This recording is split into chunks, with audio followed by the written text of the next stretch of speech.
4.7 재보궐선거 사전투표는 이제 하루 앞으로 다가왔습니다. 이런 가운데 여야가 지지층 결집을 위해서 총력을 다하고 있습니다. 오늘부터 선거 투표가 끝나는 7일 오후 8시까지 여론조사 결과를 공개하거나 보도할 수 없는데요. 이제부터 지지도나 당선 가능성 예상 등을 수치로 파악하기가 어려워집니다. 관련 내용을 포함한 정치권 이슈들 박진영 더불어민주당 상근 부대변인, 조청래 전 국민의힘 여의도연구원 부원장과 함께 짚어보도록 하겠습니다. 네, 두 분 어서 오십시오. 예. 안녕하세요. 이제 내일부터 바로 사전투표가 내일하고 모레 시작이 되잖아요. 예. 이낙연 선대위원장이 대국민 사과를 했어요. 어떤 의미일까요? 이제 LH 사태부터 있었던 이제 민심 위반에 대한 사과인데요. 그런 부분도 있지만은 이 선거라는 측면에서 봤을 때 여당이 좀 너무 많이 이겼어요.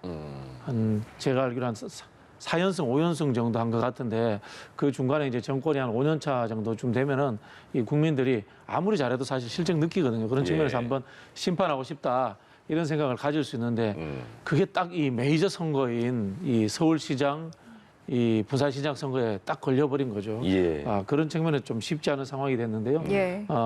선거에서 이제 우리 보통 이 표를 이야기할 때 제일 감정이입이 되는 표가 이제 동정표라고 합니다. 이 약자들을 응원하는 그런 측면에서 이제 사과한 측면도 있을 것 같고요. 예. 여론조사의 추이들 보시면요, 제가 정확하게 이야기할 수는 없지만은 이 보수 쪽에는 이미 표가 결집이 됐어요. 근데 진보 쪽에는 아직 이제 결집되지 않은 표들이 많습니다. 네. 그런 측면에서 이제 이 진보 쪽의 표의 결집을 위한 이 호소문, 그런 측면으로 봐야 될 것 같고요. 그리고 이제 정치적인 메시지로는 심판을 사실 받아야 됩니다. 받아야 되는데 누가 누구를 심판해? 이런 이야기를 아마 하는 상황이 아닌가 그런 생각이 듭니다. 왜냐하면요, 이 국민의힘의 서울의 후보라든가 부산의 후보들이 의혹이 너무 많습니다.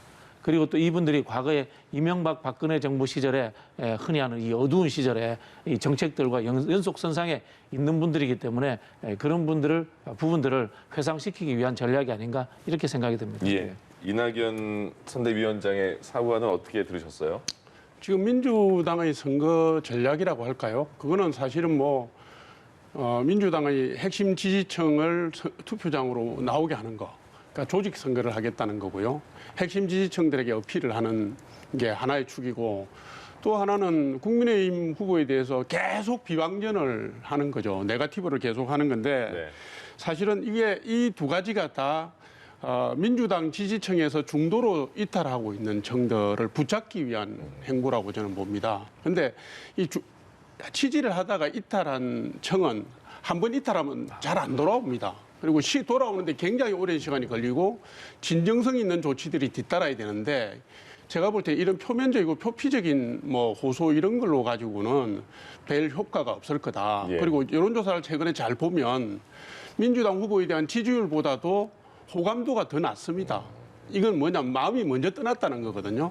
그래서 제가 볼 땐 좀 더 진정성 있는 조치들을 취하면 좋겠다 이렇게 생각합니다. 예. 알겠습니다. 이런 상황에서 국민의힘은 불공정을 부각을 시키면서 2030에 대한 유세에 대해서 더욱 집중을 하고 있는데 이 같은 전략은 좀 어떻게 바라보십니까? 사실은 이제 2030 세대가 국민의힘을 지지하는 비율이 높아진 건 사실이에요. 근데 정확하게 말해서 그게 국민의힘이 잘해서 그러냐, 그거는 아니지 않습니까? 그러니까 2030 세대는 1998년 IMF 때 어린 시절을 보냈거나 태어난 세대고요. 그다음에 2008년도 세계 금융위기가 왔을 때 청소년기를 보낸 세대입니다. 그래서 한편으로는 진보적인 성향도 갖고 있지만 시장이라든가 경제 문제에 대해서는 매우 민감하고 현실적인 경향을 갖고 있는 세대들입니다. 근데 이분들이 바로 그렇기 때문에 절차적 공정이라든가 정의를 중요시하는 분들이잖아요. 최근에 이제 문재인 대통령을 지지하다가 등을 돌리는 것은 문재인 정권이 이렇게 정책적 실체뿐만 아니라 무능력, 부패 이쪽으로 연결이 되니까 이분들이 떠난 것 아니겠습니까? 제가 볼 때는 국민의힘도 아직은 2030 세대의 그 요구에 정확하게 부응하고 있는 상태는 아니다. 좀 더 철저한 성찰이라든가 혁신이 더 필요하다. 이분들 마음을 붙잡기 위해서는 이렇게 봅니다. 2030 세대들의 그 여론조사 결과들 지금 좀 많이 뒤처지는 상황이잖아요. 어떻게 끌어올릴 수 있을까요? 무능이라는 부분에 대해서 저는 좀 변명을 해야 될 것 같습니다. 네. 이 코로나 위기 상황에서 OECD 경제 성장률 1위를 달성했는데 좀 무능하다고 하는 것은 좀 과도하시다라는 좀 생각이 들고요. 세대적 특성이 존재하고 있습니다. 저희 아버지 세대 때는 집단적으로 잘 살아보세요라는 산업화 세대였고 저희 세대들 같은 경우는 민주화 세대였다면은 이 지금 2030 세대들은 집단으로서의 목표 지향이 없습니다. 가치 지향이 아니고 개인으로서의 가치 지향이 더 중요한 세대죠. 예. 왜냐하면은 저희들은 후진국에서 태어나서 지금 선진국에 살고 있지 않습니까? 이 젊은 세대들은 거의 선진국인 상태에서 태어나서 지금도 선진국인 세대에 살고 있습니다. 그럼에도 불구하고 내 삶은 왜 이렇게 불공정한가, 불평등한가라는 개별적인 주체들 간의 자율적 개인으로서 그런 것을 느끼고 있는 겁니다. 예. 그런데 제가 봤을 때 국민의힘도 마찬가지고 민주당도 마찬가지고 과거에 집단화된 가치로서 왜 여기에 들어오지 않아 이렇게 이제 강요했던 측면이 있거든요. 대표적인 것이 인국공 사태의 논란입니다. 그런 측면에서 저는 이 우리 세대들에게 대해서 우리 기성 세대들이 강요할 것이 아니라 그 사람들의 기대치를 안아줘야 된다. 그런 생각이 들고요. 예. 결국은 뭐냐면은 개별 감정적인 불공정을 건드린 측면이 몇 번 있었던 거죠. 이것이 저는 뭐 가장 주요한 문제라고 생각하고 다만 앞에서도 말씀드린 것처럼 이분들이 집단화된 표출 형태로 내비치는 스타일이 아니기 때문에 다시 잘한다면 돌아올 수 있다. 그런데 다시 잘하기가 참 쉽지 않다라는 참 어려운 점도 있다라는 그런 생각도 듭니다. 저도. 예. 오세훈 후보와 관련해서는 그 내곡동 그 땅에 대한 얘기가 토론회에서도 계속 그게 거의 주제가 됐잖아요. 네네. 근데 오세훈 후보와 관련된 내곡동 땅의 논란에 대해서 어떻게 보세요? 지금 그 내용은 말하자면 네거티브가 제가 여러 번 말씀드렸는데 명확하게 입증하지 못하면 서로에게 부담이 되는 겁니다. 지금 네. 이거는 뭐 국민 피로감을 정대시키는 방향으로 이미 들어갔고요. 선거 전략적 측면에서 볼 때는 저는 이게 민주당 다른 당의 전략을 얘기하기 뭐하지만 민주당에서 잘못 잡고 가고 있다 이렇게 생각합니다. 왜 그러냐면요. 며칠 전인가 어젠가 그젠가 한 언론사에서 한 여론조사를 보니까 선거에 미치는 이슈들을 쭉 분석을 해놨는데 내곡동 땅이 미치는 영향이 4.1%라고 돼 있어요. 예. 그래서 그 기사에 네거티브가 먹히지 않는 것 같다라는 보도가 있었는데 그 기사 내용을 보면 제일 영향을 미치는 것은 부동산 정책 및 공약이라고 했고요. 34%가 넘었던데 그다음에 LH 투기 의혹이라고 돼 있었습니다. 21%요. 그래서 그 부동산이나 LH 투기 의혹에 대한 국민들의 관심이 이렇게 높은데 자꾸 다른 부차적인 그 시민의 삶과 상관없는 걸 때리니까 피로도가 올라가는 거지 않습니까? 예. 그리고 우리가 지금 박영순 후보와 그저께 2차 토론회에서도 보면 계속 거짓말 프레임을 오세훈 후보한테 씌우고 있습니다. 그런데 일반적으로 프레임 이론에서 볼 때 아무리 남을 공격하기 위한 거라고 하더라도 부정적인 언어는 사용하지 않는 게 좋다는 게 정설입니다. 네. 예를 들면 저 사람은 사기꾼입니다 하면 그 사기꾼 이미지가 자기한테도 돌아온다는 거거든요. 박영순 후보가 계속 거짓말 프레임을 씌우다 보니까 박영순 후보의 이미지에도 좋지 않은 잔상을 남기는 겁니다. 예. 그러면 제가 볼 때는 국민들에게 극도의 피로감을 주는 사안인데다가 자기 이미지에도 바람직하지 못하는 그런 전략적 프레임을 쓰는 게 저는 이해가 안 갑니다. 예. 좀 더 밝은 내용, 밝은 정책, 희망과 관련된 걸 좀 말씀을 하시면 예. 좀 더 시민 눈높이에 맞지 않을까 하는 생각을 합니다. 하나만 더요. 그 지금까지는 초반에 내곡동 땅과 관련해서 존재와 위치도 몰랐다 이렇게 언급을 했잖아요. 근데 네, 네, 어제는 그 입장을 조금 바뀐 것 같은 그 말씀을 하신 것 같아요. 관훈클럽 토론회에서 말씀하신 것은 예. 자기 기억이 정확하지 않을 수도 있기 때문에 네. 정치적인 언사를 사용할 때는 조금 더 개방적으로 답변을 했어야 되는데 예. 그러지 못했다는 점을 얘기한 거 아닙니까? 그러니까 실제로는 거기 현장에 있었는지 없었는지는 나중에 뭐 지금 고소고발로 간 사안이니까 예. 지나보면 알겠지만은 제가 볼 때 그거는 사실 중요한 게 아니라고 봅니다. 그 투기 의혹도 아니고요. 그리고 36억의 돈 중에서 그거를 상속으로 나누면 오세훈 후보와 부인이 가져가는 돈이 그렇게 막대하게 어마무시한 돈도 아니고 저는 그건 본질이 아니라고 보거든요. 예. 예, 물타기라고 보는 겁니다. 알겠습니다. 예. 그 미국에서 이거 리차드 닉슨 대통령이 이제 워터게이트라고 하는 도청 사건 우리가 그만둔 줄 알잖아요. 결정적으로는 청문회에서 거짓말한 것 때문에 그만둔 거예요. 네. 이게 정치 지도자의 거짓말이라는 것이 그만큼 중요하다는 측면인데요. 상식적으로 이해가 안 되는 측면이 수십 년 동안 팽개쳐둔 땅이 있습니다. 땅이 있는데 거기에 이제 뭐 개발 호재가 있다. 그렇게 해서 온 가족이 갔다. 근데 온 가족이 갔는데 내가 봤을 때 처남이 안 갔을 수도 있어요. 그러나 내가 간지 안 간지를 몰랐다는 것은 이해가 안 되는 상황입니다. 수십 년 만에 간 것인데 이게 사실 상식적인 부분에서 이해가 안 되는 상황들에 대해서 이분이 이제 말을 잘못하시니까 스스로 이렇게 자초한 측면이 있어요. 노무현 대통령 때 흔히 하는 말로 그 내국지구가 보금자리 주택으로 선정되었다. 심의하다가 그냥 취소되었어요. 이 본인이 자꾸 이렇게 이 말을 바꾸니까 이런 이 말 바꿈에 이렇게 이 책받기에 들어간 측면이 있는 거고요. 이 정치라는 게 그렇습니다. 이 사소한 말 바꾸기가 왜 이렇게 중대한 것처럼 이야기되냐 하냐면요. 지도자의 언행이라는 것 자체가 이 같이 일하는 사람이라든가 그게 은연중에 퍼지게 됩니다.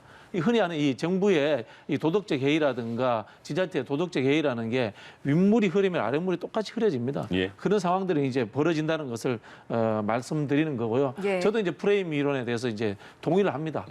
동의를 함에도 불구하고 이 정치라는 것이 한편으로는 지도자에 대한 검증과 정책의 방향성이 같이 가야 된다.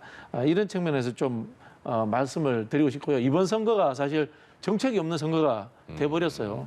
저는 여기에는 뭐 오세훈 후보도 일조했지만 사실 그 출발점은 이제 이상한 막장 단일화 가지고는 안철수 후보부터 이렇게 쭉 끌고 왔는데요. 뭐 하루 이틀 저기 뭐 사전 투표 남았습니다만은 지금이라도 이제 좀 메이저 정책을 가지고 정책 이슈를 만들어가는 쪽으로 좀 전환이 됐으면 좋겠다라는 바람도 제가 한번 말씀드리겠습니다. 예. 이런 상황에서 내일부터 사전 투표가 시작이 됩니다. 사실 그동안에는 높은 사전 투표율은 여권에 유리하다 이런 게 일반적인 분석이었는데 이번에는 국민의힘도 사전 투표를 좀 많이 독려를 했더라고요. 그건 뭐 간단한 거 아닙니까? 예를 들어서 문재인 정부의 최대 지지층이었던 2030 세대가 등을 돌렸고요. 예. 거기에 이어서 40대들도 이탈하고 있는데 이게 사전투표의 향방을 결정하는 게 20대에서 40대거든요. 이 부분들이 돌아서는데 예전의 정설대로 사전투표율이 높을수록 진보 후보가 유리하다는 건 말이 안 되는 것이죠. 그리고 지금 사전투표율은 사실은 꾸준한 홍보 때문에 시간이 갈수록 계속 높아지고 있습니다. 작년에 총선 때 서울시 사전투표율이 27%가 넘어 거의 28%에 육박했거든요. 그래서 이 추세는 이번에도 계속 될 겁니다. 근데 투표율은 높아지겠지만 이것이 진보 후보에게 유리한 양상으로는 가지 않을 것이다라는 것은 거의 제가 볼 때 전문가들이 보는 게 거의 동의하는 거고요. 여론조사 결과도 보면 중도층의 격차, 중도층의 후보 격차가 여론조사 전체 격차하고 비슷합니다. 추세가. 예. 약 20% 이상 차이가 납니다. 국민의힘 후보하고 민주당 후보하고. 이걸 보더라도 이번에는 그 정설이 뒤집히는 계기가 될 거다 이렇게 봅니다. 각 그 진영의 유불리 따지지 않더라도 투표는 많이 하는 게 좋잖아요. 투표는 이제 많이 하는 게 좋고요. 예. 이거는 제가 제일 전문가입니다. 네네. 이 사전 투표는 무조건 셀러리맨의 지지를 받는 정당이 유리합니다. 그렇게 분석해야 되게 세대나 연령으로 보는 게 아닙니다. 미국 바이든이라든가 선거에서도 사전 투표율이 바이든이 훨씬 월등히 높았지 않습니까? 이게 뭐냐면은 상대적으로 진보적인 정당이 조직화된 노동자, 셀러리맨들, 직장인들에 대한 지지를 많이 받기 때문에 한국에서도 민주당이라든가 미국의 민주당이 유리했던 거기 때문에 저는 뭐 그 흐름은 지속적으로 진행될 것이다 이렇게 생각을 하고 있고 예. 솔직히 많은 기대를 하고 있습니다. 네. 그러면 그 지금까지의 지지율만 봤을 때요. 서울시장 보궐선거를 보면 지지율이 민주당 박영선 후보가 많이 좀 뒤처지는 상황이 됐잖아요. 근데 내일부터는 여론조사 결과가 발표가 안 되는 깜깜이 기간이고요. 이 일주일 한 6일 남은 기간 중에 이게 어떤 계기가 있어서 뒤집힐 가능성 어떻게 보십니까? 이제 변화가 있을 수 있죠. 2016년 총선 때도 보면요. 이 블랙아웃 되기 전까지 새누리당이 150석 가까이 한다 이렇게 나왔습니다. 근데 결과는 완전히 뒤집어졌었죠. 네. 그리고 2010년 시장 선거죠. 오세훈 한명숙 총리가 붙었을 때 여론조사 블랙아웃 되기 전까지 17% 차이가 났는데요. 실제 오픈을 해보니까 1% 미만이었습니다. 예. 그만큼 일주일 상에서도 요동을 칠 수 있다 이렇게 보셔야 될 것 같고요. 앞에서도 말씀드린 것처럼 이제 두 가지입니다. 현재 이 지지층이 결집하지 않았다는 거 민주당 입장에 봐서는 그런 측면이 있고요. 두 번째는 뭐냐면은 중도층인데요. 중도층을 저는 어떻게 분석을 하냐면은 실제로 한국의 중도층이 한 20% 가까이 되는데요. 스윙보트 하는 중도층은 3, 4%밖에 안 됩니다. 그럼 뭐냐? 죄송합니다. 나머지 중도층은 국민의힘 중도층, 민주당 중도층이 있습니다. 예. 이분들은 그런데 본인이 내가 나가서 민주당이 찍기가 부끄럽다 이러면 투표를 안 해버립니다. 국민의힘 내가 부끄럽다 싶으면 나가서 투표를 안 합니다. 이런 분들에게 투표를 할 모티브를 제공을 해줘야 됩니다. 예. 그것은 획기적인 공약일 수도 있고요. 또 한편으로 이런 스모킹 건이라고 할 때는 상대 후보가 정말 낙마할 수준의 나쁜 것이 하나 발표될 수도 있고 이런 가능성들은 아직도 일주일 내에 충분히 남아있기 때문에 저는 예. 아직까지는 해볼 만하다 이렇게 말씀드리겠습니다. 알겠습니다. 여론조사 공표 금지가 제가 조금 전에 내일부터라고 그랬는데 오늘부터 공표가 금지가 되는 거고요. 예, 오늘부터입니다. 예, 앞으로 이제 일주일 기간은 그럼 어떻게 대응을 하실 그러니까 생각이십니까? 선거는 뭐 하루라도 변수가 발생할 수 있습니다. 그래서 네. 유동성은 뭐 언제든지 발생할 수 있다고 보는 거고요. 양당이 다 지금 상황 관리에 들어갔다고 보시면 된다고 저는 예. 생각합니다. 근데 보통 이제 중도층에 대한 분석이 저하고 조금 다르신데 네. 역대 선거를 보면 서잉보트층들 선거 직전에야 투표 의향을 결정했다는 게 25% 정도가 나옵니다. 근데 이제 제가 볼 때는 이번 선거가 예전 선거하고 다른 양상을 가지는 이유는 아까 말씀드린 것처럼 중도층에서 나타나는 지지층이 상대적으로 국민의힘 지지층이 많다는 것이고요. 그다음에 적극적 투표 의향층을 보면 민주당 지지층보다도 국민의힘 지지층이 훨씬 높습니다. 예. 10% 이상 높아요.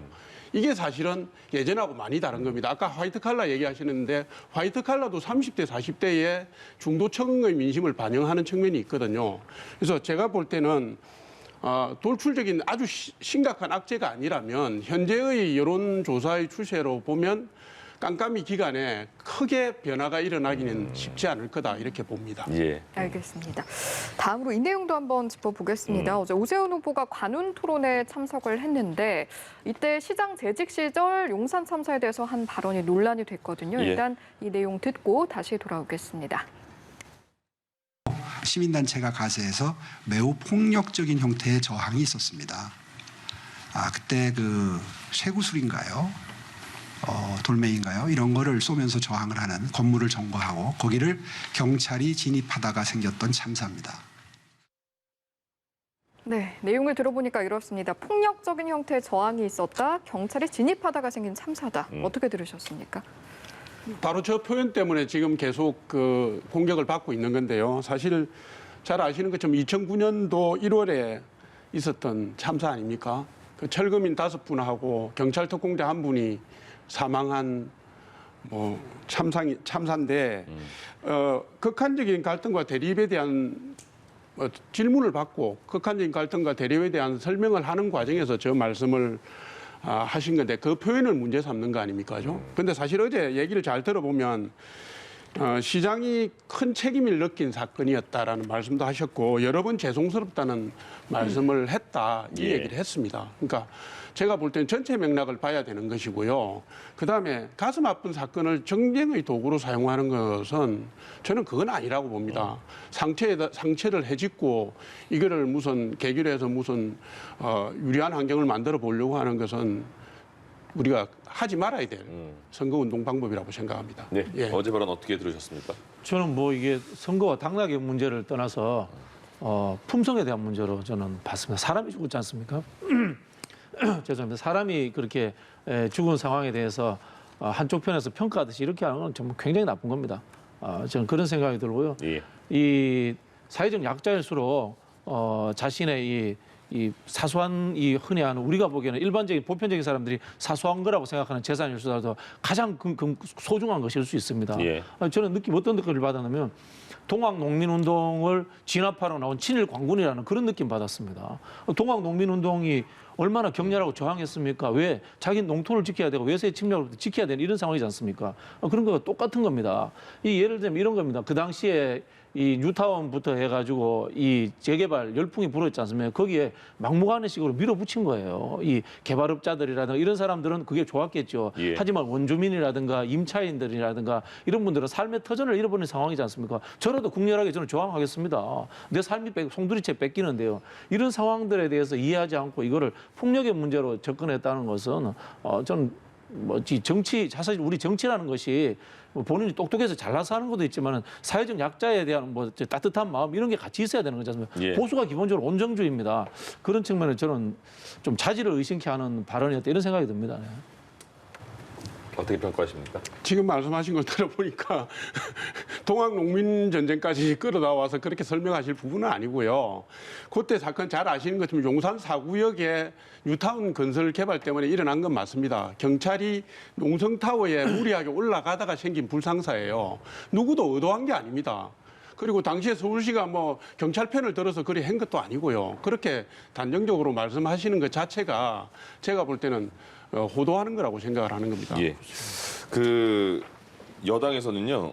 얼마 전에 김상조 정책실장 전 정책실장이 부동산 임대료를 높여서 이제 사임하지 않았습니까? 근데 박주민 의원 얘기도 또 나왔습니다. 임대료를 좀 월세를 기준보다 더 올려서 받았다. 그러나 근데 임대차 3법 발의를 주도한 의원이기 때문에 더 얘기가 나오는 것 같습니다. 어떻게 보십니까? 뭐 잘못하셨죠. 네. 잘못하셨고요. 이게 다만 뭐 내 머릿속에 기억이 없다, 아파트 기억 없다 이런 이야기 안 하시는 거는 그나마 참 다행이다. 그런 생각이 들고요. 이제 공직자의 자세라는 게 호객시나 뭐는 이제 흔히 우리 그러지 않습니까? 오양간발에서 각근을 매지 마라. 이런 이야기하는 것처럼 사소한 것에서 늘 이제 자신을 돌이켜 볼 수 있는 그런 태도로서 좀 임해야 된다. 그런 생각이 들고요. 예. 좀 바로 좀 사과하시고 이 부분에 대해서는 좀 되돌리는 게 좋지 않을까 그런 생각이 듭니다. 어떻게 보십니까?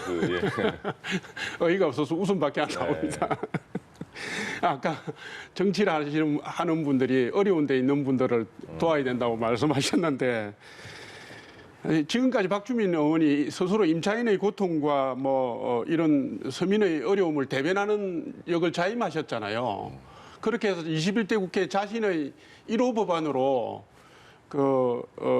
임대차 보호법 관련해서 개정안을 대표 발의를 하셨는데 네. 이게 지금 뭐 말이 됩니까? 법안 통과되기 20일 전에 당시 전월세 전환율 4%로 계산해도 9%고요. 작년 9월에 개정된 전월세 전환율 2.5%로 계산하면 25%가 넘게 상승을 시켰습니다. 그런데 뭐 이거를 갖다가 단순히 선의를 가지고 부동산 업자가 시키는 대로 해가지고 그래도 시세보다 쌌다. 도대체 왜들 이러시는 겁니까? 김상조 전 정책실장도 그렇고 제가 볼 때 양심도 없고 염치도 없는 분들입니다. 뭐 이런 일들 때문에 실제로는 코로나 때문에 어려움을 당하고 있는 국민들이 더 절망하는 겁니다. 네. 예. 네, 여기까지 듣겠습니다. 지금까지 박진영 더불어민주당 상근 부대변인 그리고 조청래 전 국민의힘 여의도연구원 부원장과 함께했습니다. 두 분 말씀 고맙습니다. 고맙습니다. 고맙습니다.